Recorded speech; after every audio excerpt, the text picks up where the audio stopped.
Welcome. This is our MC4326 live class. We are doing another social media show. It is our penultimate, our second to last show of the season. I can't believe it.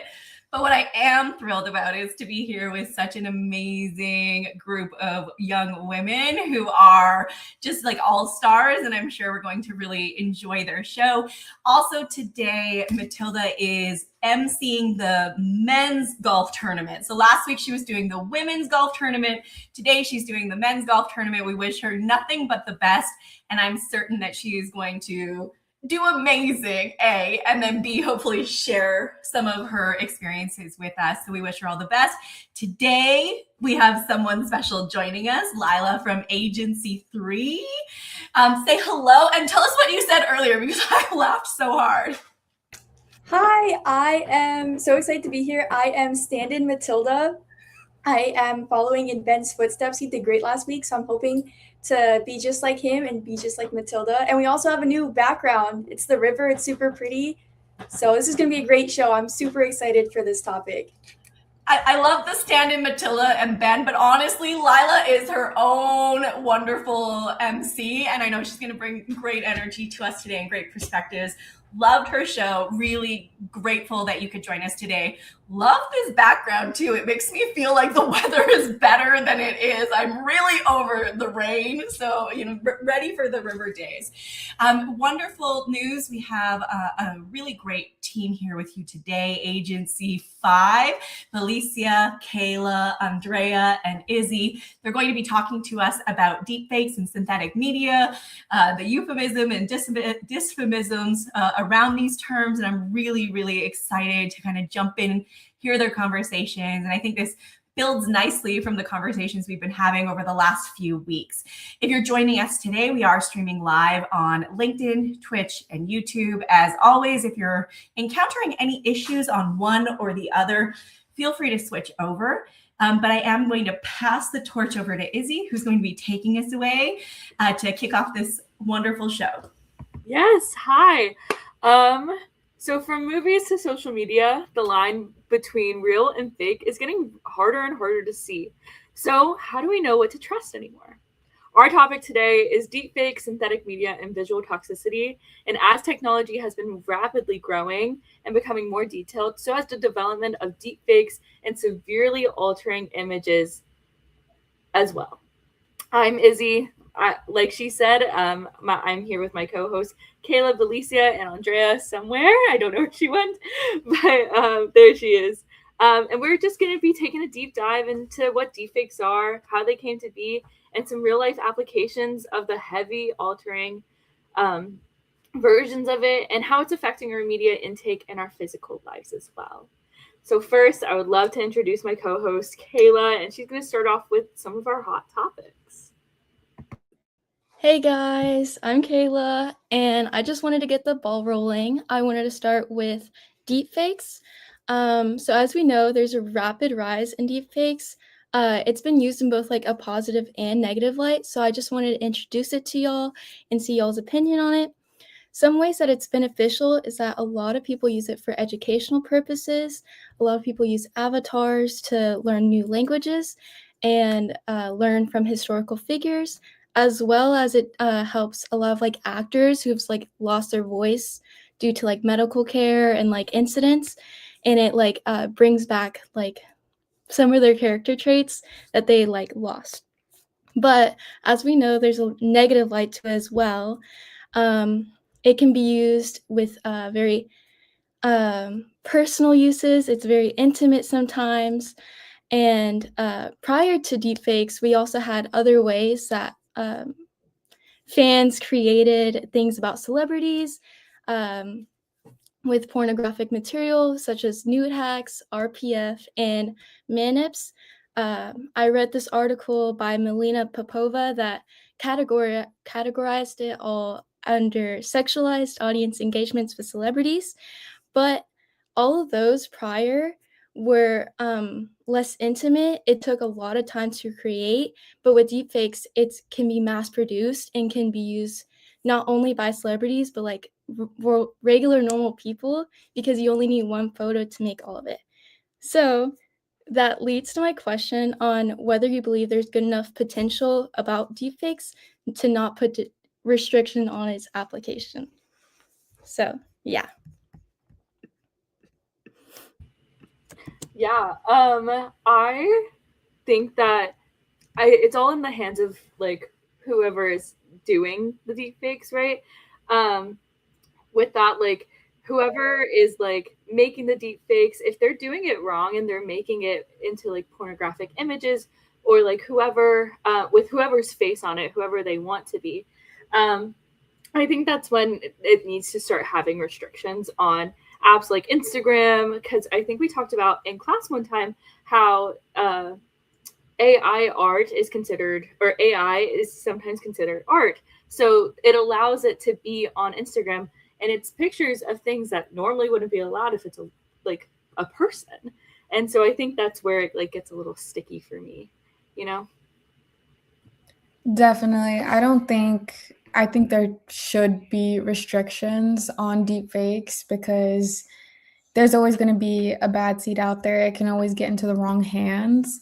There's so many users online, and you don't know what their intentions are. And especially if they're making content like this, we should definitely implement some restrictions. I definitely agree with Belicia. I feel like at some point there's a line that we need to draw because you just never know. Like, I just think that there should be restrictions. That way everybody's just safe online and we don't like comprehend different things. Yeah, I agree. When I first like started going into deepfakes, I only knew of its like negative material. I didn't even know like you could use it to like learn about historical figures like at all. So it's like I think everyone knows it more about its negative stuff rather than its good potential. So cuz a lot of people use it more for the negative material, if that makes sense. So, but like when you release the can of worms, so to speak, you kind of have to take the good with the bad. So, is the good worth the risk and the harm, or vice versa, in your opinion? I don't think so because, like Izzy was saying, these deepfakes can, or like synthetic media, it's almost considered art, right? And where is that boundary? Where is that fine line? Because you can have that pornographic material on these social media platforms, and it can still be considered art. And they can also put pictures or like swap faces with celebrities and stuff. Like, where does that draw the line? I guess a huge question for me is consent. And I'm curious what you think about this. And like, is this an issue that you're thinking about? Like, how does consent play into this? Do you think it's important? Is it not? So that example that Izzy's talking about is like, it's not published, but it's work that we've been working through.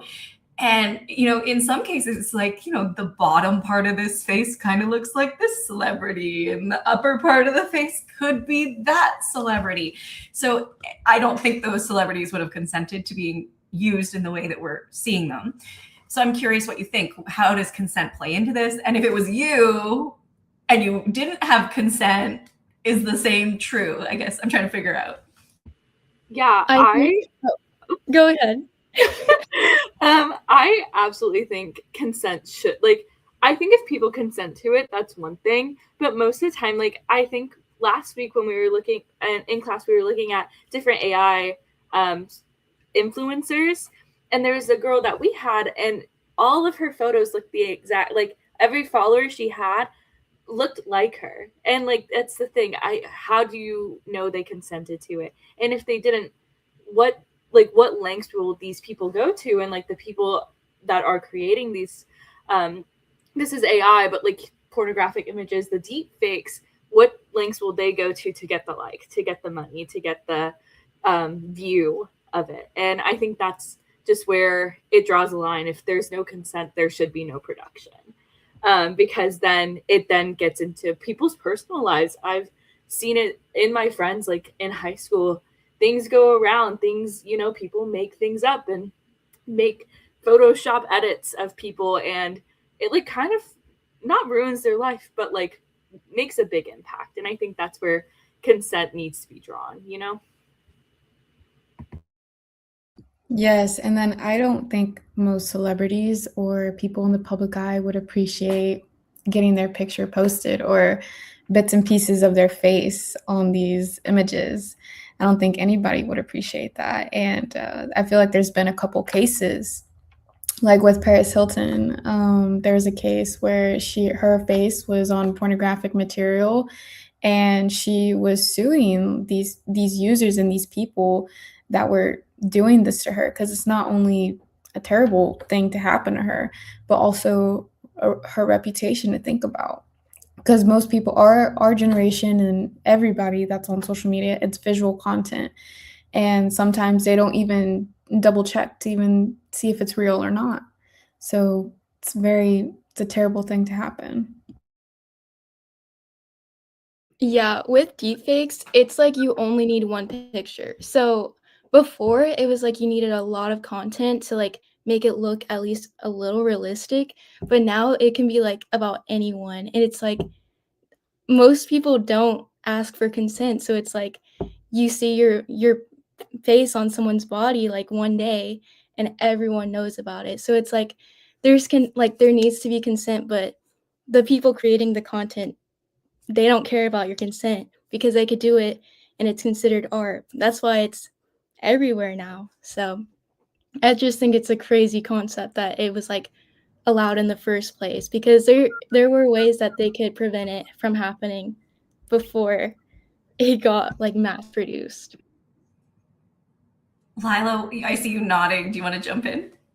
I just think it's crazy because like these celebrities, they're kind of consenting to putting their faces out there. Like, okay, they're photographed on the red carpet or at all these events, but there's no way for them to stop their images that are just out there from being taken and used in this disgusting way. And yeah, I saw both Javier and Ben in the chat. They're like, that was a bar, no consent, no production. Which, yeah, it's true. If there was regulation, this should just be cut off completely because there's no real way to consent to this, even if it's used for good, for like education or anything like that. Oh, no way. I'm just seeing what you're seeing here. And I'm like, they literally posted the same thing. They're on different platforms. That's crazy. Yeah. So no consent, no production, but we're kind of like working in a backwards model of this right now. So I hear what Lila's saying and what some of you are saying about like the celebrities didn't consent, but this is also happening at pretty high volumes and scales with everyday people. So how does that potentially change the dynamic? And like, you can't tell me that everyday people are putting themselves, or are they? Like, is their social media page enough for them to be complicit or consenting in public? I think the girl AI, AI influencer that I was talking about, there was a girl that looked exactly like her. And she was a private account.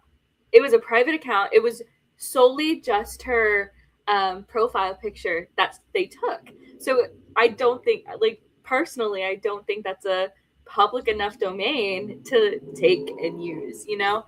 I think that's like, and a good chunk of her followers were private, or if they weren't, they were models. You know, it's the two like opposite ends of the scale. I feel almost as like that's what they're using. It's either really popular people or like people that nobody will know, so nobody will find out almost. I think in the comment section, Megan Wise also brought a great point to attention. She said that's also why children's faces shouldn't be put on the internet so easily. I mean, if you can do this to a celebrity or somebody that's popular, imagine the kid influencers or these kids that are on TikTok doing like toy reviews and everything. Like, why are their parents okay with putting their young child on these platforms when it can easily have a terrible turn? And like Izzy said, they don't consent to it, and that sure enough, it's there, it's on the internet, it's forever. Yeah, I think it's a big issue with like children, not only like their faces being online, but the access that children have on these platforms too. Because during lecture I think it was this week, you mentioned that there was a case study where they put their ages like under 18, and so it was like the kid version of that platform, and they still got like those type of like intimate content on their platforms, and they're minors. So it's like they didn't have any restrictions for that as well. So it's like they can be used as this content and see the content too. So it's like there's no line between that boundary of like there's no consent and there's no like boundaries for them to see that too. So it's like there's a lot of mess out there, I think. It's definitely terrible to see on social media, like what it has come to, especially with these like deep fakes. It's just scary to think about, and it's also dangerous. Like in politics, in with your reputation, getting a job, like if it's this easy, it's not a good look for these platforms to be having these types of tools. I think it's also the companies at fault too. You know. So going back to some of our earlier discussions in the course about how technology maybe is not always an equal playing field for all players, do you think deepfakes are impacting people at the same velocity, volume, rate, or are there certain people who are more susceptible to being targets? And has your team thought about that at all? I mean, whenever I was like researching as well, even on my own phone, I see deepfakes of like celebrities and like influencers promoting like products, and they like it's not the real person. So they're like promoting these products for this brand, and they're not getting the money for it. So it's like these companies are also monetizing their faces without their consent to get more sales and everything. So I think it's also they're taking away like already big influencers and like using the faces of people who have private accounts to get money because they're like pretty and stuff. Like the influencer we had for our project, I mean, they had a private account, but now there's this AI influencer who has all these followers because they have the private account space. So I do think it's like they're taking away chances and taking away money, I think.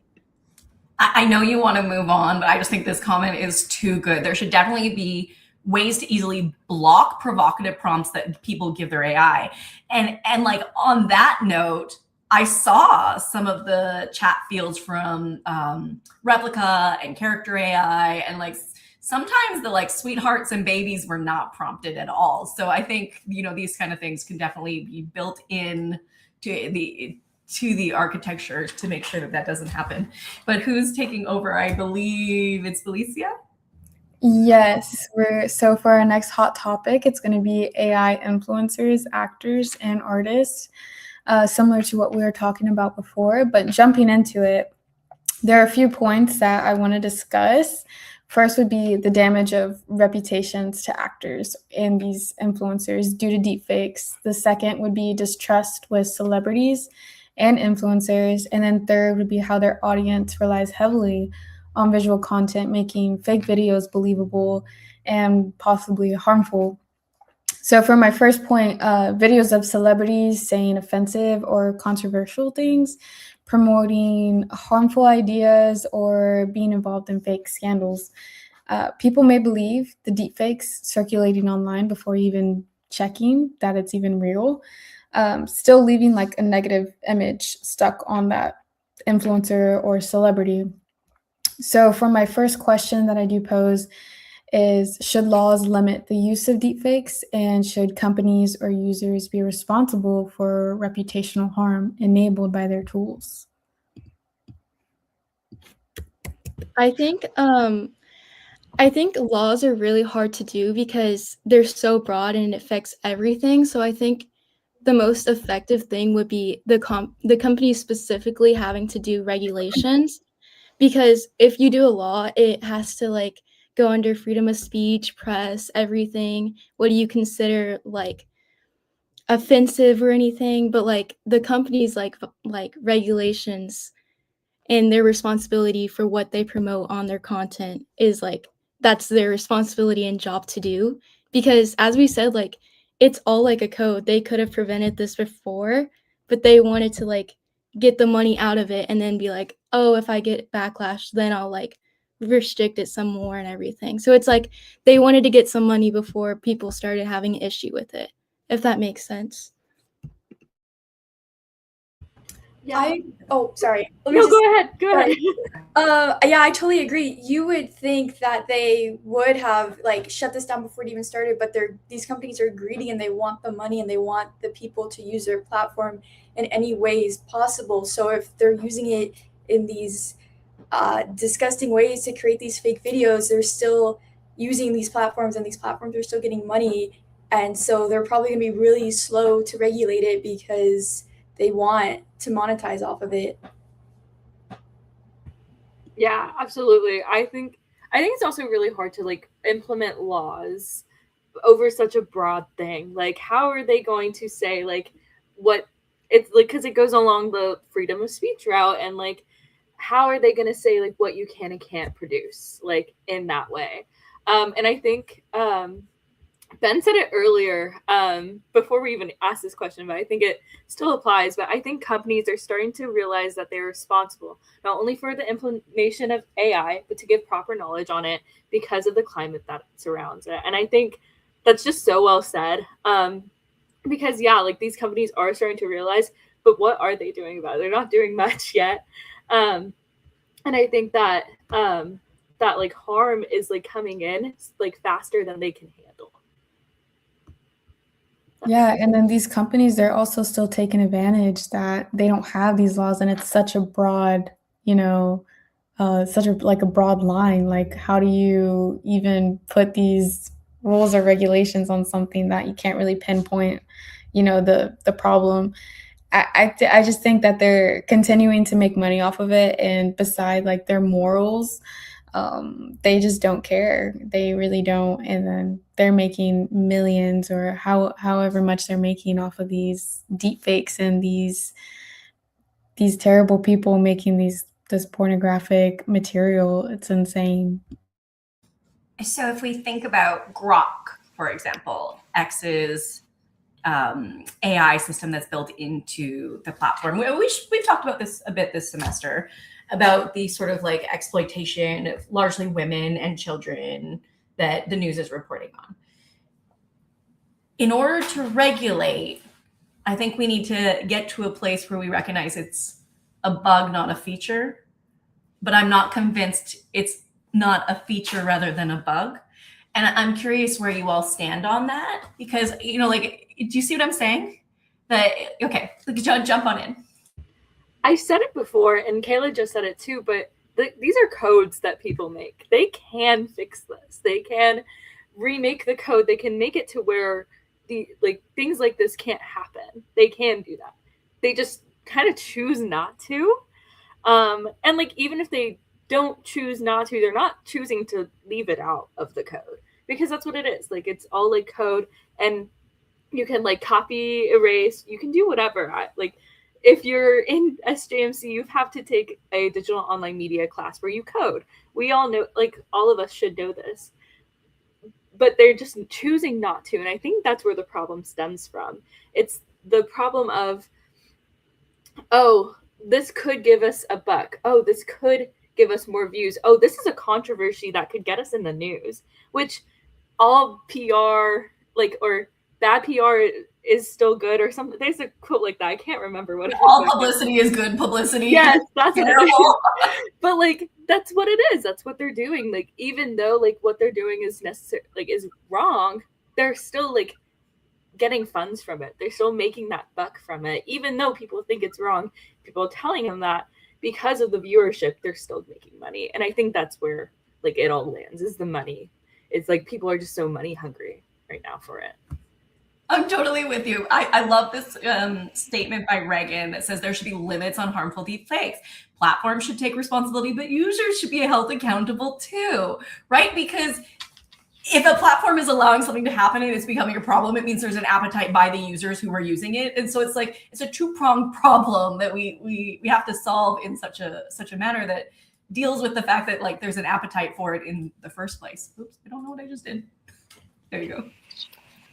I definitely agree with back to what Izzy was saying.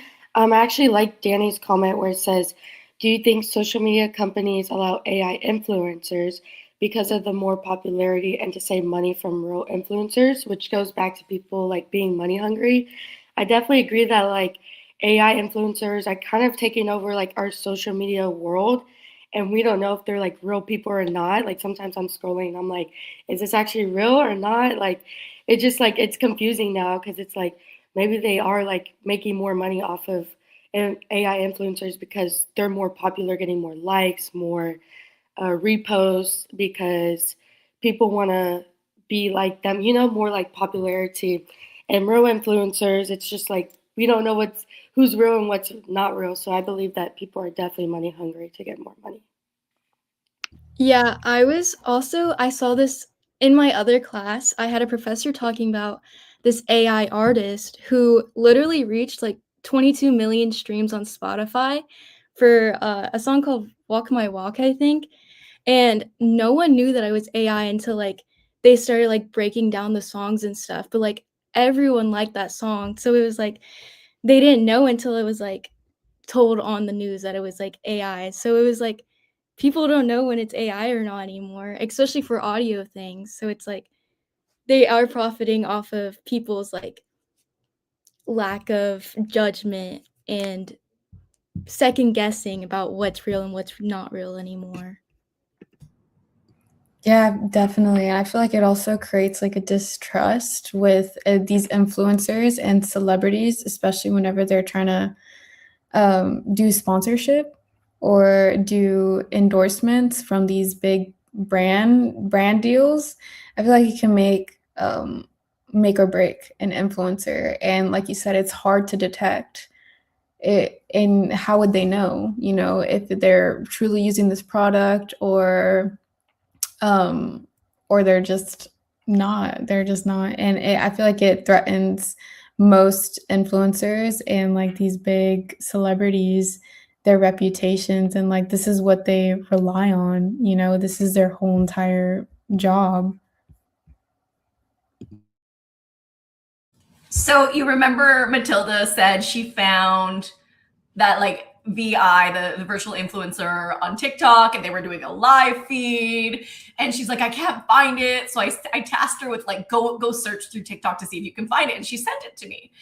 And it turns out they're like a musician. So that kind of builds off of what Felicia was saying about how like these musicians are kind of taking over.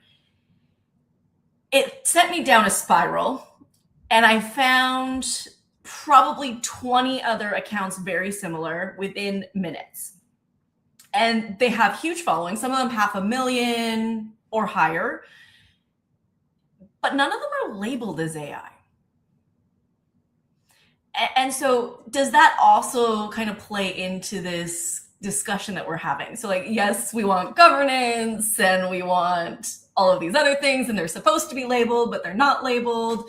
Like, I don't know if what you're seeing is typically labeled, but I'm curious what you think about the labeling of AI. Is it sufficient? Is it not? And if you're going to come back to it later, that's also fine. I don't think we touch on this, but I think that's actually a really great point. That I feel like it's not very sufficient. I feel like I have found myself like looking through like girls' videos, and it's like ends up being AI, and it doesn't say anywhere on their page. Don't really look AI either. Again, they take from other people's faces, so they look real. And I think like it is pretty insufficient at this point in time because people now know like, oh, if I don't put it, it'll get more followers. Because like people are pretty off put by AI already. And yeah, I think that like if they were to put it, they wouldn't get that as many followers as they have. They wouldn't have the 100 million or 100 million, 100,000 streams on Spotify, whatever, for like their music or whatever. It's like if they were labeled, they wouldn't. Oh, okay. I just found out I've been waiting for an AI song to come out for weeks. See, that's what I'm saying though. It's AI. You didn't know it was AI though. Like, because if you did, would you have been waiting? Like that's the problem that is at hand. Like, it's not labeled, so you don't know. And I think that's that needs to be changed. I think that should be like, we were talking about laws and rules. I think that should be one of the rules in place. You have to label it as AI. I think with my second point, this also raises another issue with like fake endorsements and brand damage. If deepfakes can make it look like an influencer or like an actor or vice versa, they can promote something that they never even agreed to. And I feel like that can be damaging to their reputation and mislead their audience or damage like future brand partnerships. So I also do want to put in another question. Where's the line between art and deepfakes, and is synthetic media just a softer term companies use to profit from celebrity-based content?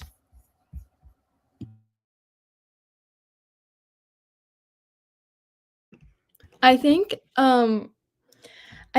we talked about this before where it's like they use different terms when they want to, cuz like synthetic media, when you think about it, it's like you have like you don't have a set thing on it because it doesn't say deep fakes. It's not like a harsh term to use. It's a softer term. So it's like when I think of synthetic media, I'm like, oh, it's just like a little bit tweaked, like it's a little bit changed, but like deep fakes is like bad and like horrible and stuff. So it's like I think that with also art is like it's a big topic because it's like it's a very opinion based and they know it's opinion based because they use it for different terms when they want to. Like if they want better engagement with something, they use synthetic media rather than saying, "Oh, this is completely AI."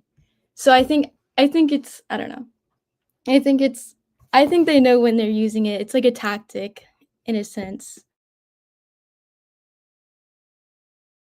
Going to one of the comments with, I think it's Haley R3082. She said, "There's no art with deepfakes. That's just my opinion if you're just regurgitating content." But in our last class, I believe there was an artist. I forgot the name of the artist, but he used AI or synthetic media to actually create his art. And instead of just like typing in a prompt, he was actually working with AI and working with like he was doing coding and stuff in it. And we were looking at it. It was actually like really pretty, and like the way he did it, it was very creative. And I'm pretty sure we've seen like similar things like it, but it was his own unique art. So I feel like there's like where that's just it's a different opinion, and it's like where do you find art and synthetic media? I think somebody says it. Oh, sorry. I think somebody says it in class. But art is all about like intent. It and I think that's like so true in AI art and in deepfakes. Like the intent behind it is either like because with deepfakes, the intent behind it is pretty malicious or not great hearted. And like AI art, it could have good intent. It could be considered art. I think it really just depends on the user and how they use it. Because with the deepfakes, I would not consider that art because the intent behind it is to make a deepfake. It's to put out that slop and the kind of defile somebody almost. But with like AI art, I think that kind of goes into like it could be art, it could be just dependent on like what you're using it for. Yeah, I almost- completely go. No, go ahead.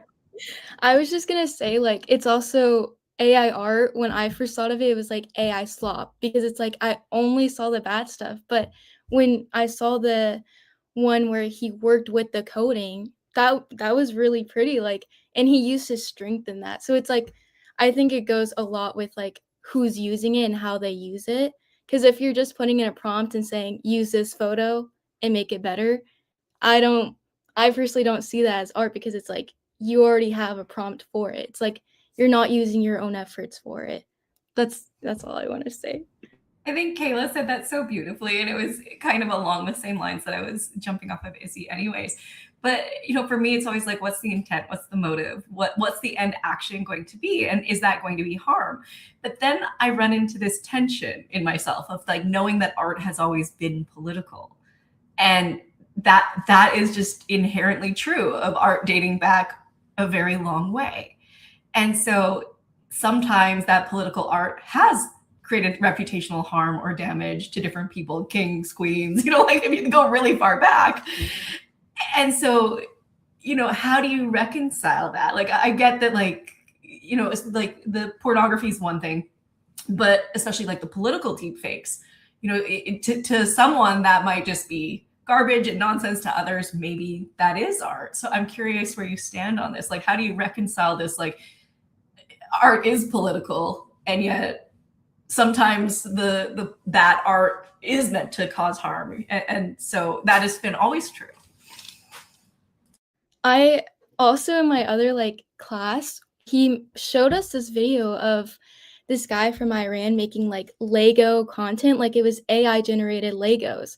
And it was so popular, especially on Twitter, that like a lot of people were like, they weren't already set on like a political party or like a political stance, and they were like, because they liked that video so much, they like were supporting it and everything. So it's like, I think people know what people like entertainment wise, and they like use it to skew your opinions and your ideas and to support their cause and everything. So I think they know that like AI generated stuff, and even like before AI, it was like, as you said, a lot of like political posters and everything are used to create it and stuff, I guess. So I don't know. I think it's very influential, and they know that. I think like political like cartoons and political artwork, those are created to like foster critical thinking and to get people to engage with politics and society. But when we enter the realm of deepfakes, like the one we saw of Obama in lecture on Monday, that's just dangerous. That's just like he didn't say that at all, and that's gonna cause issues like on a mass level. This isn't just, oh, who do I vote for? This is like could incite war, and I think that's a very dangerous territory, and that cannot be considered art at all. I think art can definitely be political. I mean, if you look back, like I took art history class, looking back in like the 1800s, 1600s, 1700s, like that was what they did to prove a point, or for people to like wake up and be like, this is actually what's going on with the government or whatever it is. But I think it is different with deepfakes and making videos and altering people's what they're trying to say. Like Lila said, it's dangerous, and people, they feed off of this visual content, and they don't double check if it's true or not. And people have that image about that person now, and you can't really do anything about it. I definitely agree with Felicia. Like sometimes things are out there and it's like misled and like just false information, and then it just people are getting misinformed on things, and I think that it should not be that way.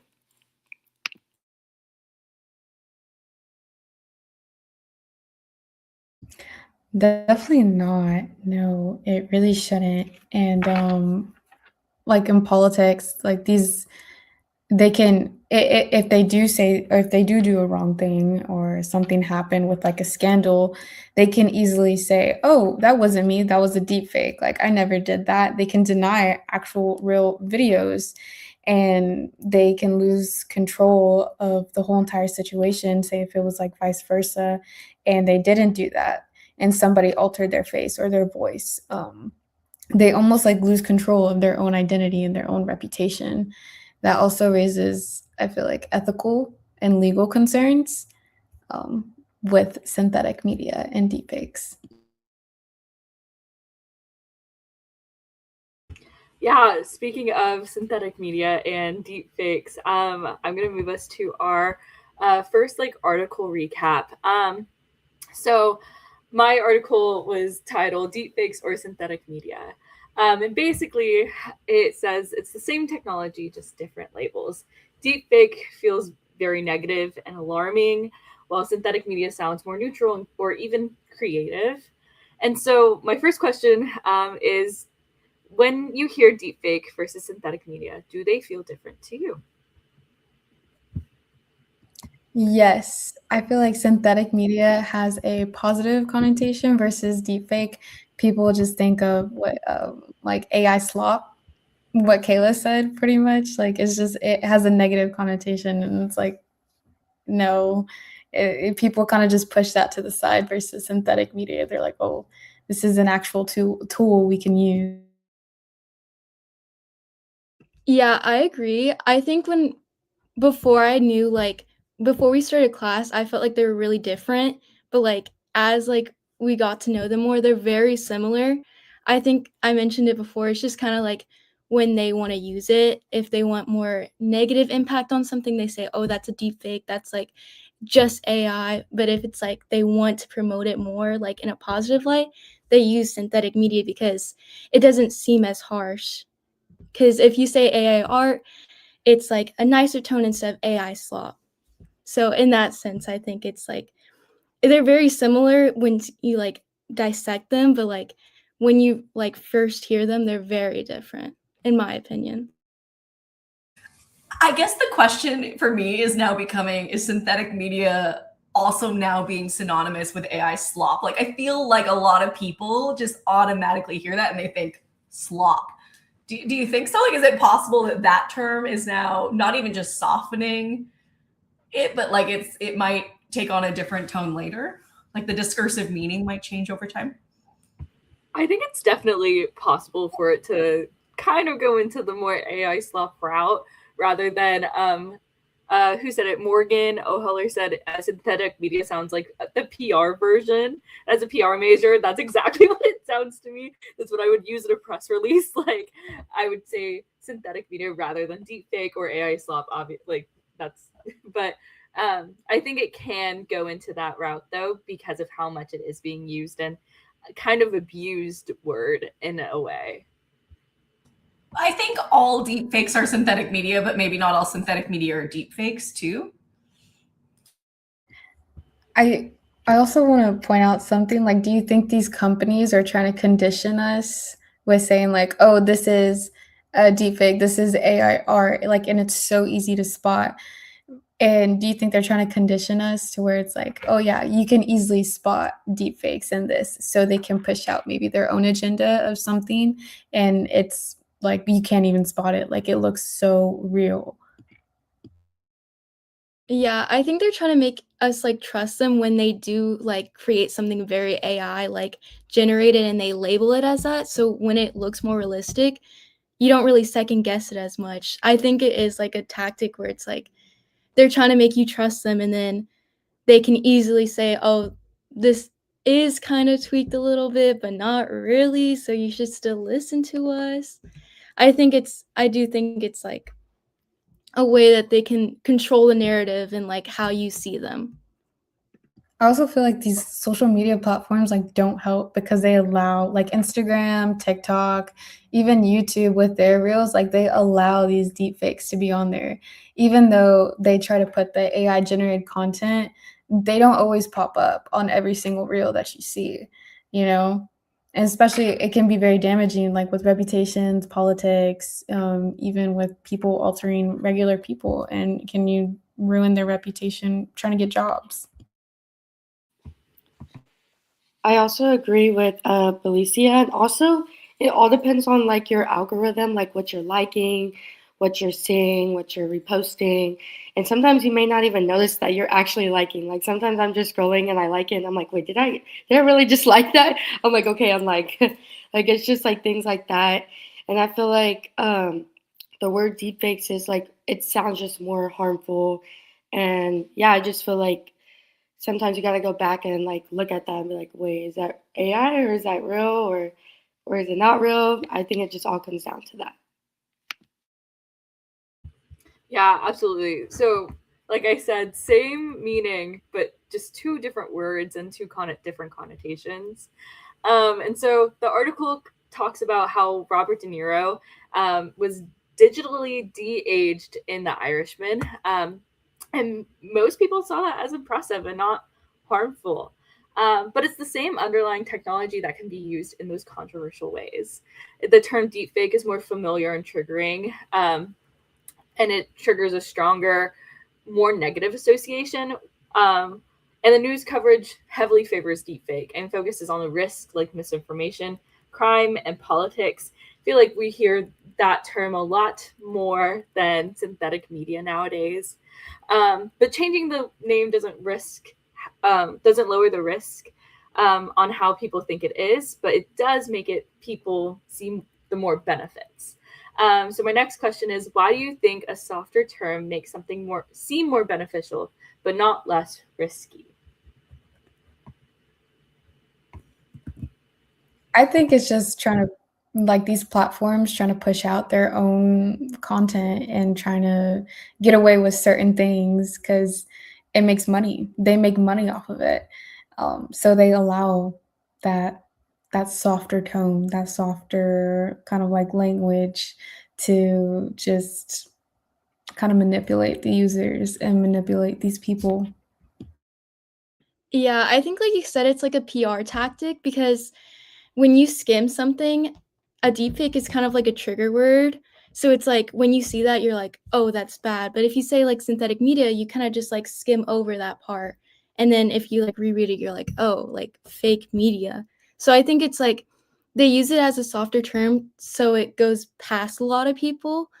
And it's like, and they also see it as like a softer tone in general because it's like less like it's less tweaked and everything rather than deepfake because that's completely fake in like a lot of people's opinions about it.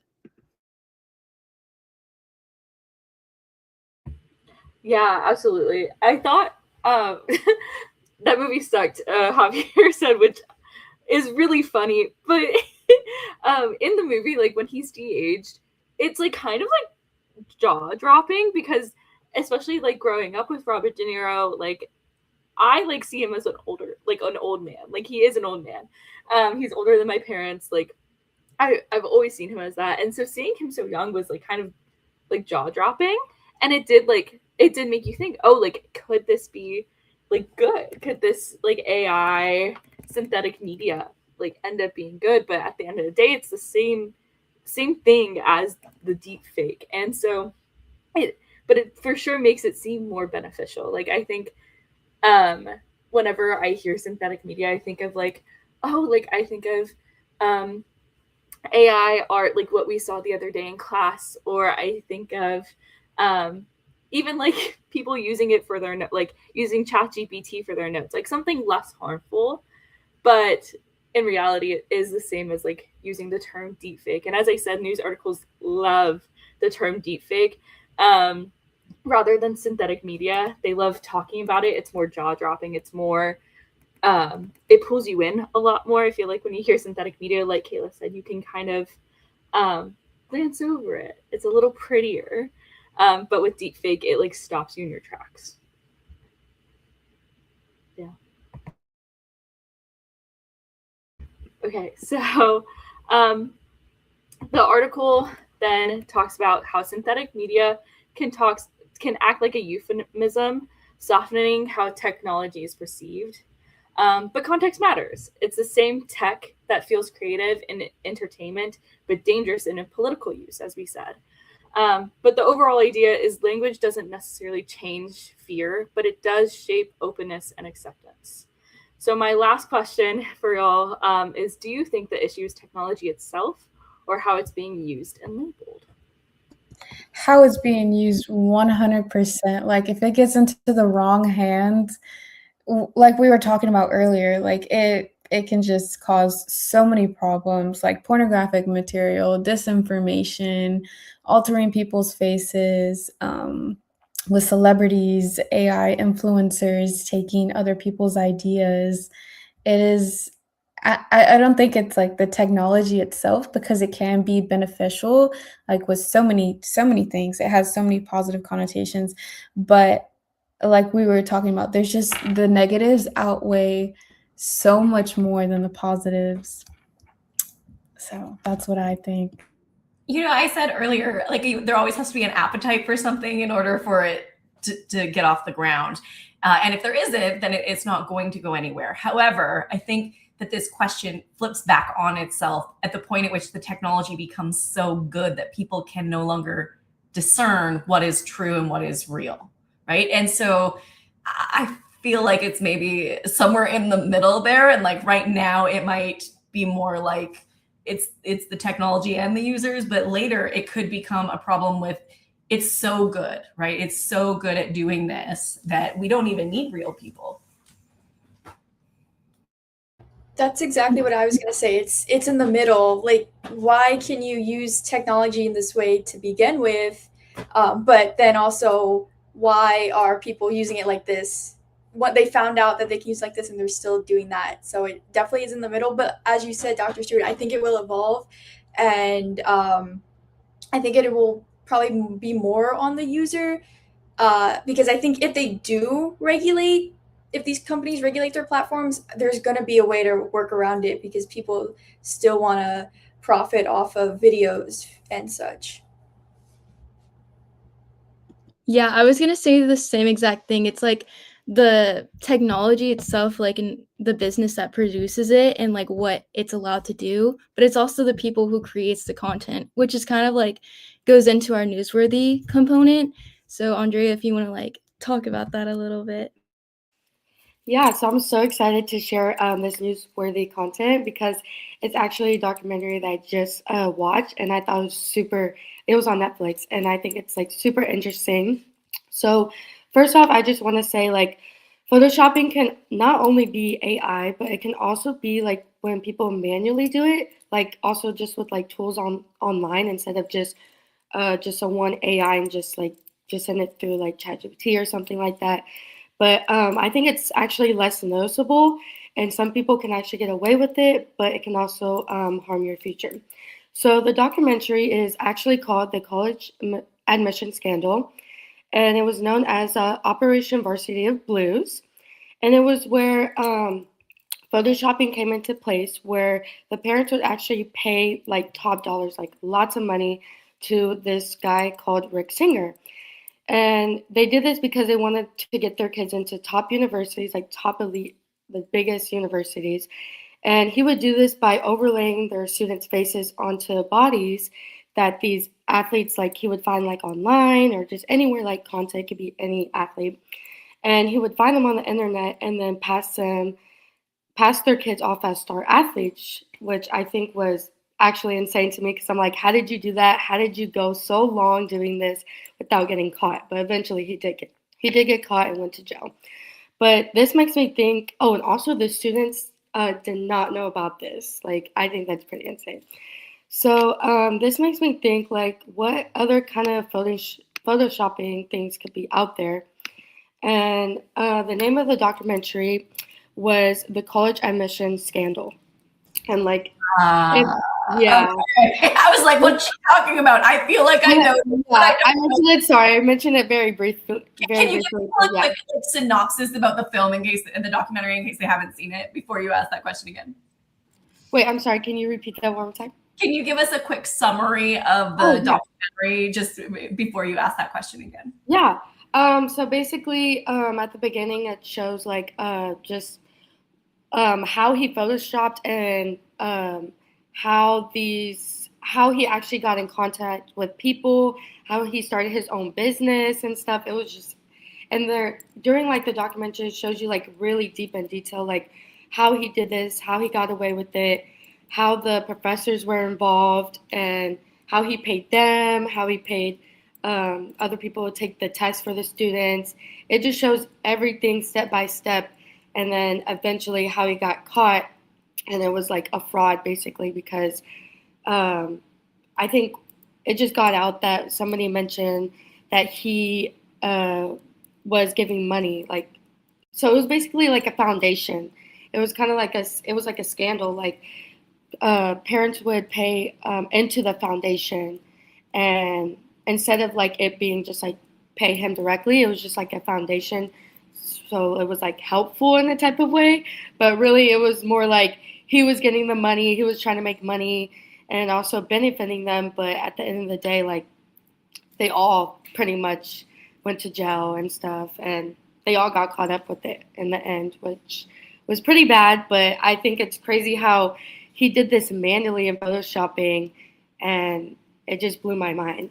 But this leads me to my first question of, do you think photoshopping can change our perspective of reality?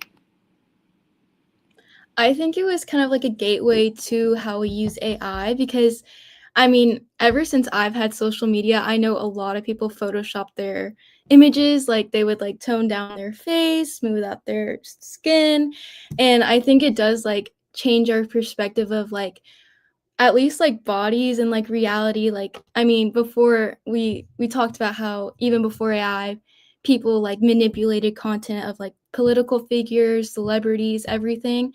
So I think it just kind of like it was a starter for how we use AI because it was like the principles of like we already know that we can manipulate content, it just makes it better.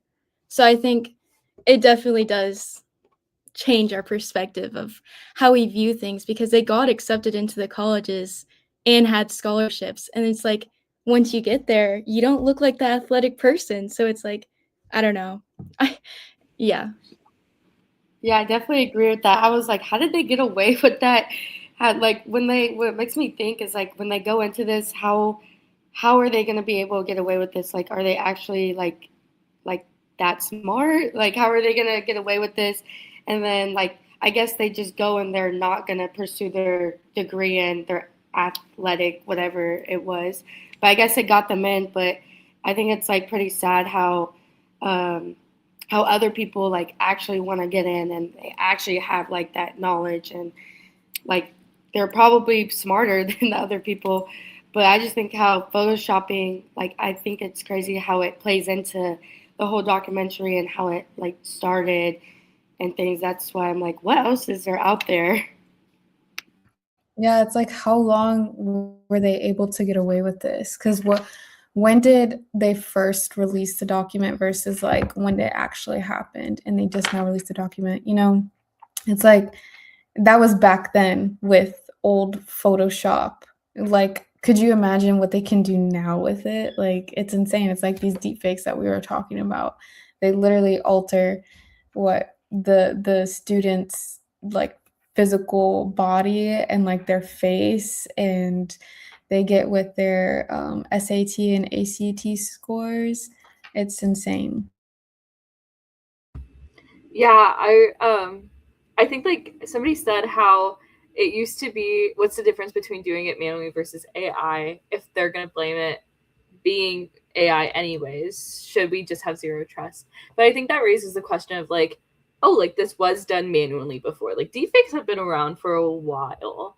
And I think that opens the door of how long, like how much does it affect us in real life? And I somebody else said Facetune, mentioned Facetune, and I think Facetune was like the floodgates, opened the floodgates of AI and like reproducing like your own images even. There was this creator on TikTok called Michaela. She, I mentioned her in class a few weeks ago, but she swore up and down she doesn't use any filters.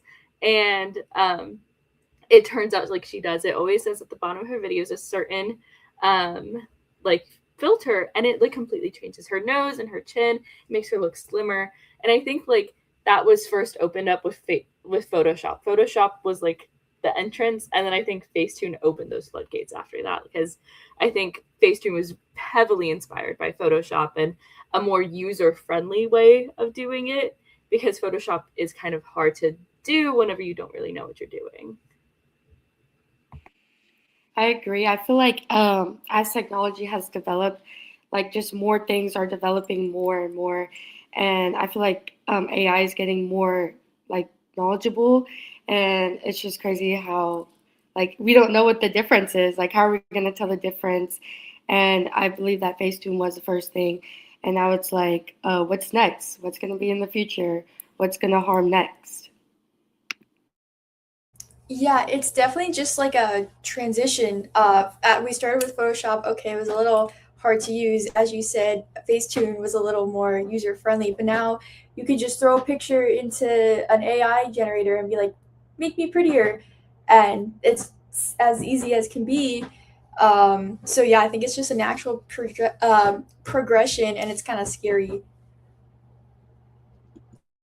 I think it's funny how I think in one of the comments it says, "How is photoshopping any different from using makeup or cosmetic surgery?"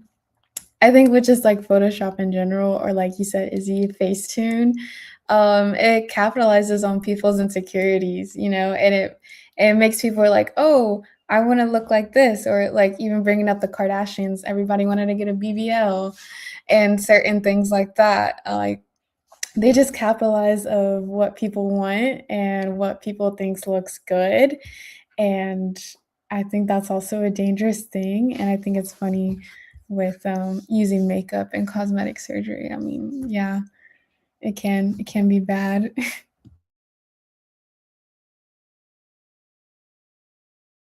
Yeah, I think it also goes into our second article, which is like deepfakes and disinformation, because I mean, even with Photoshop, it was a manual way that you can like twist the story. So I think we can go on to that topic now if you want to.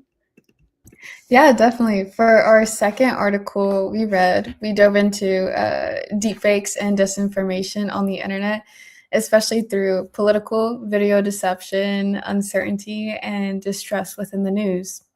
So these researchers tested on how people reacted to deepfake political views, and participants had to decide if it was real and if they truly trusted it or not. A couple things that they did find were, first, many people did not completely believe the deepfake. Second was the trust in in the news and in the media went completely down.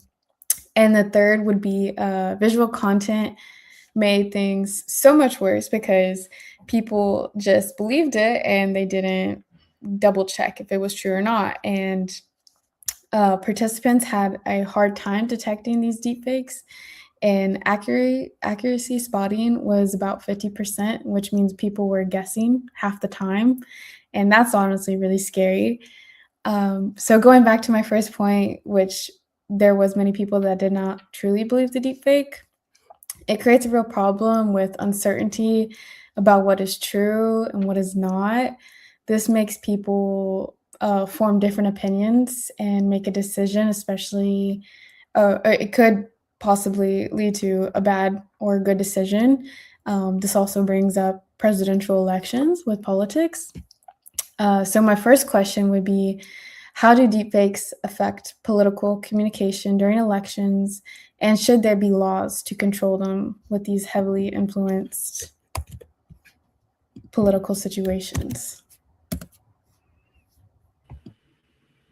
Yeah, I think that it's really hard to like, again, I think I said this earlier, but it's really hard to implement laws against using AI and deepfakes during political campaigns because um, one, it's almost like the I can't remember what it's called, but like the where it's negative campaigns against your competitor. Um, I can't remember what they're called right now, but it's almost like that, right? Like what's the line there compared to what's the line in like deepfakes and AI? It's also really hard to like tell who is making them because it could be like real propaganda against your competitor, but it also could be somebody else entirely from like a different country. Because Kayla mentioned it earlier, but the um, the Lego campaign, like it heavily influenced people. But who's gonna stop like somebody from Europe or somebody from Asia or somebody from um, like another country, like to like stop it? Because the U.S. is a very big country and we're very popular in the media, it's very easy for us to be made fun of. And I feel like that like also leads into them making like Photoshop videos or deep fake videos about like our current president. There's been plenty of those. But like what are the laws going to stop like going into that realm also, you know? Yeah, I feel like even when I was little, like on the TV, they always had like the um opposing component, like the politician. They would always talk about the negative sides of them, and they like compile these videos to like manipulate what they said.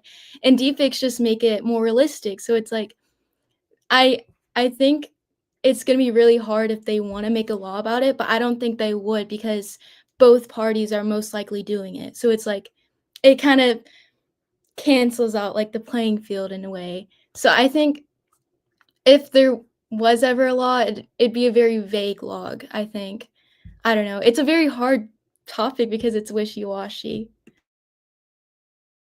I believe it also has like it creates a big distrust within the news and these political candidates. It not only makes it harder for people to agree on certain topics, but it also weakens a good public conversation with everyone about these political, situations, and it also weakens democracy. It can be dangerous because it makes it easier for, like I said earlier, politicians to either deny real evidence, avoid accountability, or even completely ruin reputations. I definitely agree with Belicia. Like, I feel like there's a lot of stuff out there that like you see and you're like, that was not true. Like, and then sometimes you're like, wait, was it true? On the like politics and stuff, like just like just videos that have been posted and stuff. I'm like, am I getting misled? Like, is this true or not? That's why it's like it's very hard to believe things that are online. So I'm like, okay, let me go to another source and let me see if that's actually true. And then it's like sometimes it says the same thing, sometimes it doesn't. So it's like, what am I believing now? Like, what source do I go to believe what's actually happening in the world and what's actually real? Yeah, I think it's causing us to like we should already double check like the facts, but it's causing us to like triple and like quadruple check the facts almost and like almost still not believe it. Like I have double checked and triple checked things I've seen online before, and then I've like still not trusted it because I'm like I don't know, this could be fake, this could be AI, it could be deep fake. Like I feel like that's constantly in our minds now.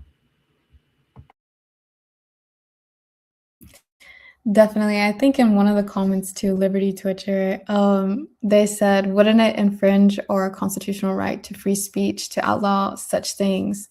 Can we form an opinion without also considering constitutional protection? I feel like that's a great question. And there is like where does that lie between like free speech, but then also altering what somebody can say and ruining someone's reputation? What do y'all think?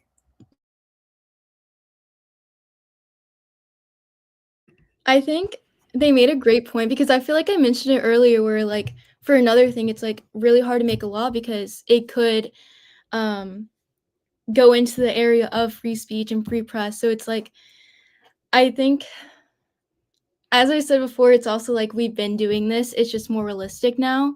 So I think I don't know because there's also you can sue when people do like a libel case against you. I think the way that we're doing it right now is we don't prevent it, but we'll handle it after the fact. So if it's something like really deteriorating someone's like identity and like public persona, then they can affect the issue. But it's really hard to prevent it overall. I Yes. think sorry, Oh, go ahead. no, you go ahead. I was gonna say, I think that also raises a case of like, you still are heavily influenced by what's happening in the current moment. Yeah, you can handle it after the fact, but like, I immediately thought of the Johnny Depp case. Is like we did not like him for so long because of what happened with him and Amber, and now that like the Johnny Depp case came out and like he was proven innocent in some of the things like now we do, but it like kind of took a really big hit on his career. And I think that's the same thing in like political aspects as well. It can take a huge hit on somebody's career, but like then it's okay after. Like, is that what we're now allowing to happen? I think Yeah. this also goes in. Oh, go Go ahead, Kayla. I think it also goes into how that was also like a part of the cancel culture we have, because it's like really easily that we canceled one side or the other, which one we picked, we like bashed them online, and then after the case like settle, it's like okay, like you're good again. So it's like it really depends on the case, especially like that was like abuse and everything, and there's also like other topics. So it's like I think it depends all on the scenarios, because you can't with the law do everything and like cover everything of it unless it's like too broad, and then people find ways to like manipulate that and go around it. Before we move to the conclusion, I'm sorry, go ahead. are you about to move to the conclusion? Because if you want to chat about this, I'll let you go first. No, it's okay. Yeah, go ahead. Okay. So this article has a really beautiful quote by Hannah Arendt from 1978. A people that no longer can believe anything cannot make up its own mind. It is deprived not only when its capacity to act, but also of its capacity to think and to judge. And with such a people, you can then do what you please. So I'm hoping you can kind of engage this quote. Do you think it's even more is it still relevant today? Is it more relevant, less relevant in sort of the dialogue of your conversation? I think it's really relevant. I think that's kind of what we've been like talking about. It's like you can't really trust it, but you kind of have to, because it's everywhere. You don't know what's true, what's not true. And it makes the like businesses or whatever easier for you to just listen to them, because you don't know what you're even seeing anymore, if it's true or not. So I think it's a really relevant. That was a perfect way to explain it. I think it just like perfectly, yeah, like Kayla said, sums up what we're talking about. And I do think it's kind of crazy that in 1978, this person said this, and it's 2026, like 40 years later, 50 almost. And it's still so relevant. And it's actually, I feel like, even more applicable for what we have to do on social media and what we go through on like in an everyday life almost.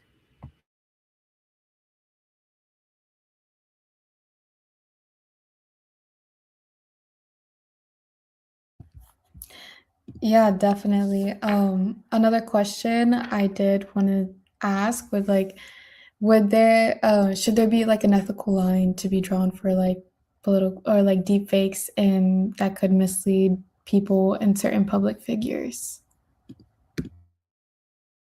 I think there should be, but I don't think any business would like to do that, because as we said before, they want to monetize off of it. That's why they didn't implement it in the first place.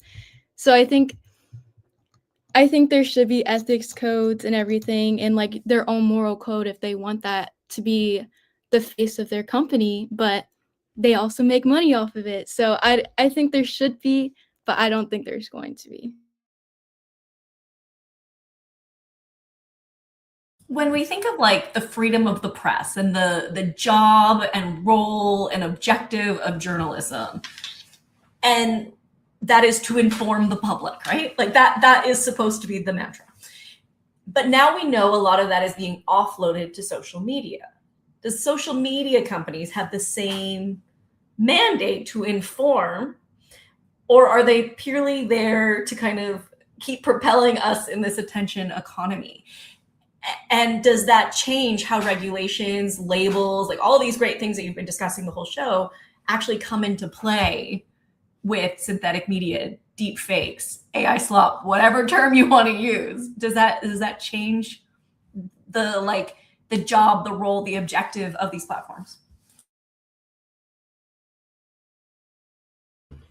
I think recently people have been holding like these social media platforms to a higher standard, into not protecting us, but from kind of lowering the AI or things like that. It's again, I think someone mentioned cancel culture earlier, but it's almost the same concept of like not canceling these social media platforms, but making them like holding them more accountable. But at the end of the day, it doesn't really do anything. Is like kind of what my thoughts are, is because like no matter what, we still use them. We still will use these platforms, and they can give us the news all they want. They can update us. They can, do whatever. But at the end of the day, we're still going to use those platforms, even if we don't agree with them, even if they do something wrong or post AI, have their own AI thing. Like Twitter is still being used. TikTok is still being used. It now has AI. Like all of these things are still being so actively used in such a high capacity that doesn't really matter. I think it's really hard because we're already like addicted to it. We're addicted to the way that we just keep on scrolling. Even if we don't like one video, we like the other one. So that's why we stay on. You can easily scroll and they'll put it back into your feed once in a while, but it's really hard to like say, oh, I'm not going to be on this app anymore because of this, because we're already addicted to it. It's a really hard thing to get away from now, I think. And I think they know that too. Yeah. Nice. Sorry. Sorry. I was gonna say I'm gonna intro to the conclusion, but I do think Emily's videos said it perfectly. Is there should be a line, but who knows when or if we ever get there as a society. Too many people are too hungry for money right now, and people will always argue freedom of speech. And I think that's kind of like what we've been talking about this entire time. So like to sum up what we have been talking about, Andre, you can go ahead. Yeah, so thank you guys for staying along with us today and giving us your time. So today we revealed celebrity deepfakes, synthetic media, and visual toxicity and pornographic material. We dove deeper into photoshopping and covered a real scandal on a Netflix documentary, showing how AI is taking on a whole new level of Photoshop. Technology has not only increased concerns of digital media violence, but raising awareness for the need for stricter technology restrictions, which we heavily talked about. But has also enabled how AI has moved beyond fake images and generating like fake voices, sounds, and videos overall. As a result, technology is in the foundation for synthetic media. We also analyze where AI influencers were using deepfakes to damage reputation, like AI influencers, celebrities, just anything on social media, and how disinformation can be used to create false statements and actions by politicians, how we talked about, and like how people are just disinformed and we don't know what's real or not. So the next time y'all are scrolling, just remember that everything you see is just might not be real. And before you hit that share, just take a second to pause, check your facts, and think twice every time. And a quick verification to make sure all the differences. Make sure to stay informed and not misled. So thank you guys for taking your time to watch our show today. Thank you so much, guys. Woohoo! Great job. It was such an interesting conversation by such an outstanding group. And thank you to Lila for coming as a commenter. It's always nice to have extra voices in the room. Thank you to our audience as well. You were just fabulous. I should tell you, there's so many comments that come in. It sometimes is a lot, but thank you so much to our audience, to this wonderful team. Have a wonderful day, everyone. And we will see you next week. Bye.